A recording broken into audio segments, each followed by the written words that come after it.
Maybe you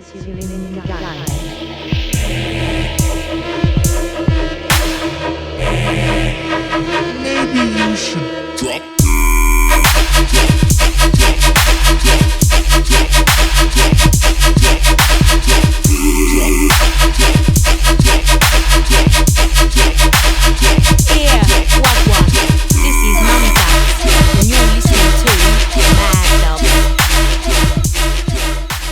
Hey, what's good, you boys? It's your boy Gilly, back with another video for your Friday Arvo. Let's get it, boys. We've made it. You know, the weekend's ahead of us. Let me know in the comments what you guys are doing. If you're hitting the pub, if you're hitting the backyard, getting on the sesh, whatever you're doing, let me know. I'm interested to hear what you're doing. As you guys can probably hear, I'm still sick as fuck, but I'm not going to let it get in the way of the upload schedule. As you guys guessed it, it's going to be day 4 or rave 3, whatever you want to call it, of levers. We're getting to the end, but you know, it's not over yet. We still have another one to go.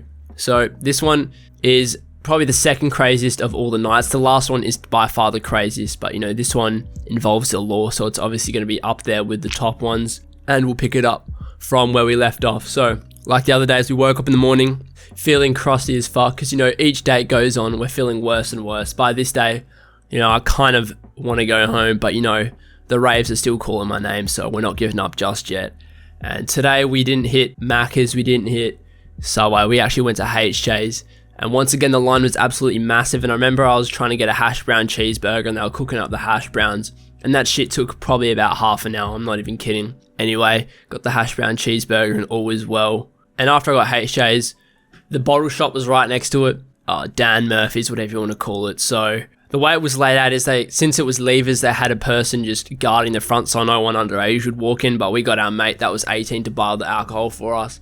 And no one in the house had drinks anymore, so we had to do a little bottle run, and we had to get one person to buy the whole house alcohol, and it probably looked sus as fuck, but you know, they can't really do much, it's still business. So we got our alcohol and we head back to the house, and like we did every other day, we were just chilling around, just waiting for the raves to happen, because like I said, it's 5:30 at night, the raves start, and this was probably about 11 in the morning, so we've got ages till then, so we're just sitting around doing pretty much nothing. And at this stage of the holiday, we had a pile of dishes stacking up, so I think today was the dish day, but you know, that doesn't really matter to the story. We're gonna skip right to when the raves start. So, you know, walk over to the bus stop, 15-minute walk from the house, and we jump on. And now tonight there's actually a decent amount of people. The vibes are a little bit better, but you know, everyone, you can just see it in everyone's eyes. Everyone's just really tired compared to the first day, you know. Everyone is on the way out. So the bus ride continues on for the half-an-hour trip. We rock up to the zone. Not going to say whether or not I smuggled caps into the event, because I'm pretty sure if I say I did, then it's just incriminating myself. People were sneaking MD, caps, we don't want to call it, into the event, and the cops definitely knew that and caught on by the third night. So this time when we rock up, there was fleets and fleets of cars. I'd say there's probably about 12 different cop cars, which is ridiculous to have in one spot. So we rock up, and I'm not going to say who in my house, but someone in the house was taking in, I think, 4 caps. Because, you know, sometimes when you're in the event, you want to redose because you start coming down, and coming down early is probably the shittest feeling you can have. People bring extra in. Now, in the event, you have people walking up to you every 30 minutes just begging for caps, and you can't tell if they're undercover cops or not, or if they're actually just fiending MD. It's probably a bit of both, but you know, I did see my fair share amount of undercover cops in there, and I'm pretty sure everyone else that went there definitely did. You know, we walk down the little runway section and we get to the bag search. I get let in, fine. Yeah, I don't get my bag searched. I walk in. My other mate, who wasn't so fortunate, he got patted down, and they patted him down, and I'm just going to say from the top of my head, I can't remember exactly what happened. He got searched fine, but then when he got through to the bag search, I'm pretty sure they opened up his fanny pack. So he was hiding the caps in a packet of cigarettes, and now, if you didn't watch the other videos, you can't take cigarettes into the zone.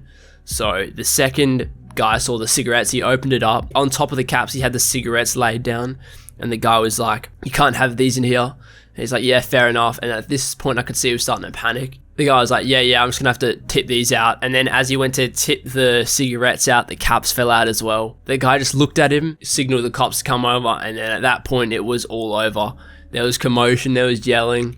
It was just bad vibes. And also, keep in mind, he was on caps as well, so Put yourself in this situation. Imagine you're on MD, starting to come up, and you're getting interrogated by cops. They took him off at this point. We didn't know where he went. Everyone was shitting ourselves. I'm coming up on my MD, not knowing what's happening. He has just been taken away. We're thinking he's going to get charged criminally. You know, we raved on till probably 1:30 in the morning, and me and Seti hopped back on the last bus. Once again, just me and him. We got off at our stop and we walked back the usual path. Now, we got back, and the first question on our minds was, what the hell happened to this bloke? You could just tell something went down because he looked like he was in a shit mood. You know, he was coming down and he just got arrested, so I don't blame him. So essentially what happened was I don't think he got charged, or like he was told he had to go to rehab and get all this shit done. I don't know if he got a caution or anything. You know, it was a shitty night, that one. It was kind of a buzzkill because, you know, it was one of the last nights and we had someone in the house get arrested.